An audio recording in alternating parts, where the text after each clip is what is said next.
आज का जो हमारा डेटा आया है उसके अंदर बहुत क्लियर है कि हमारा इन्फ्लेशन रेट जो है वो 6.8 है और हमारा जो डेवलपमेंट जो ग्रोथ रेट है वो हमारा 7% है। तो अगर आप देखें तो इन्फ्लेशन भी बढ़ता जा रहा है जिस तरह से हमारी ग्रोथ रेट बढ़ रही है।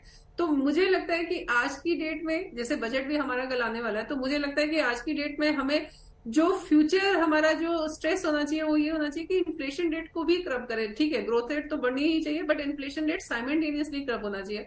अगर दोनों पैरेलली चलते हैं तो अल्टीमेट इकोनॉमिक ग्रोथ नहीं है कहीं पे, अगर आप देखें तो। अरुण कुमार जी अर्थशास्त्री हमारे साथ जुड़ गए। अरुण जी देखिए, हम लोग पहले भी डिस्कशन कर रहे थे, आपने कहा था कि कैसे कंजम्पशन यानी कि खपत लगातार कम हो रही है, और अगर ये कम होता है तो दरअसल किसी भी अर्थव्यवस्था, किसी भी देश के लिए ठीक नहीं है, क्योंकि इससे ग्रोथ पर असर पड़ता है।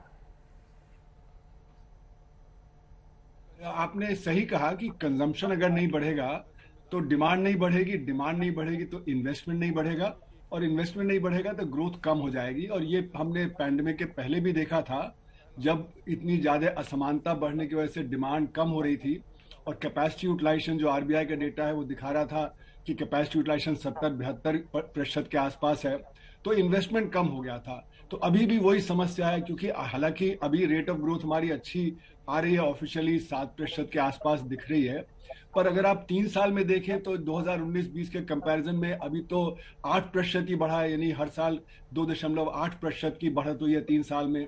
तो ये बढ़त जो है ये बहुत कम है। तो इसको बढ़ाने के लिए, जैसे आपने सही कहा कि जो नीचे का तबका है, जो असंगठित क्षेत्र में है, उनका कंजम्पशन जब बढ़ेगा तो अर्थव्यवस्था में डिमांड बढ़ेगी। ये बात जरूर है कि लग्जरी कारों की डिमांड बढ़ गई, पर वो तो अमीर लोग खरीदते हैं, कारें भी अमीर लोग खरीदते हैं, तो वहां पे डिमांड बढ़ी है क्योंकि हमारा संगठित क्षेत्र अच्छा कर रहा है, कॉर्पोरेट सेक्टर अच्छा कर रहा है। पर हमें असंगठित क्षेत्र की तरफ ध्यान देना बहुत जरूरी है, और वो जब होगा तभी अर्थव्यवस्था सुचारू रूप से चल पाएगी। अश्विनी जी भी हमारे साथ जुड़ गए हैं। अश्विनी जी, 5 प्रमुख पॉइंट्स इस आर्थिक सर्वेक्षण के, जिस तरीके से आज इन्हें एक एक करके पॉइंट्स टेबल किए गए, आपके हिसाब से महत्वपूर्ण बातें क्या रही इस सर्वेक्षण की? देखिए, जो ग्रोथ रेट का जो आंकड़ा पहले आ रहा था उससे बेहतर ग्रोथ दिखाई दे रही है।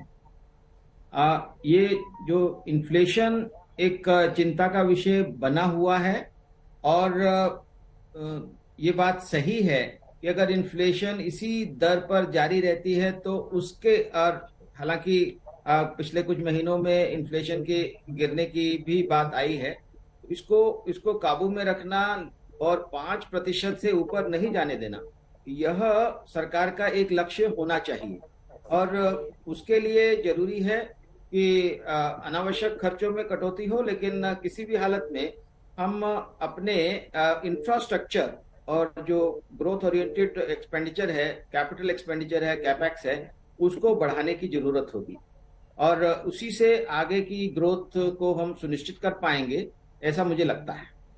अरुण जी, दरअसल जब भी आर्थिक सर्वेक्षण पेश किया जाता है उससे दरअसल ये आंका जाता है कि भारत की अर्थव्यवस्था की स्थिति पिछले वित्तीय वर्ष में कैसी थी और आने वाले वक्त में इसी को लेकर किस तरीके से बदलाव बजट में और किस तरीके से महत्वपूर्ण अनाउंसमेंट बजट में किए जा सकते हैं, ताकि इस सर्वेक्षण को अगर अगली बार जब पेश किया जाए तो कहीं ना कहीं बेहतर स्थिति नजर आए।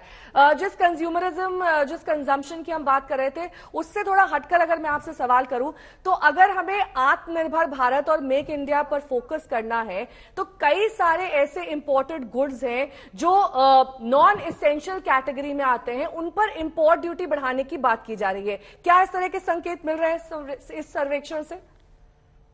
देखिए, मैं अभी आर्थिक सर्वेक्षण देख नहीं पाया हूं, तो मुझे डिटेल में तो पता नहीं कि अभी क्या कहा गया, पर जो आपने बात उठाई कि आत्मनिर्भरता जरूरी है।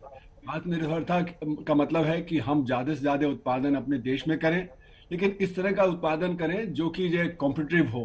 अभी समस्या हमारी क्या हो रही है कि हमारा हाई कॉस्ट प्रोडक्शन हो रहा है और वो compete नहीं कर पाता है। वजह उसकी है कि हम टेक्नोलॉजी में बहुत पिछड़ गए हैं। जो और देश हैं उन्होंने टेक्नोलॉजी काफी एडवांस कर लिया है, हमारी टेक्नोलॉजी उतनी अच्छी नहीं हो पाई है। तो जो आम रोजमर्रा की चीजें भी हैं उसमें हम टेक्नोलॉजी में compete नहीं कर पा रहे, तो वो इम्पोर्ट हो जाते हैं। जैसे कि अश्विनी जी ने पहले भी कहा था कि हमारा चीन से $101 बिलियन का डेफिसिट चल रहा है। हम चीन से बहुत सारी ऐसी चीजें मंगवाते हैं जो हम अपने देश में खुद बना सकते हैं, वो चाहे हमारे कल्चरल सिंबल्स हों, वो चाहे हमारे जो एपीआई हैं जिसमें हम 2002-2003 तक करीब करीब आत्मनिर्भर थे, लेकिन अब 80% एपीआई बाहर से आते हैं।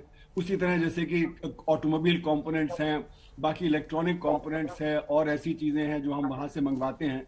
तो उसके लिए हमें टेक्नोलॉजी बड़ी तेजी से डेवलप करनी पड़ेगी।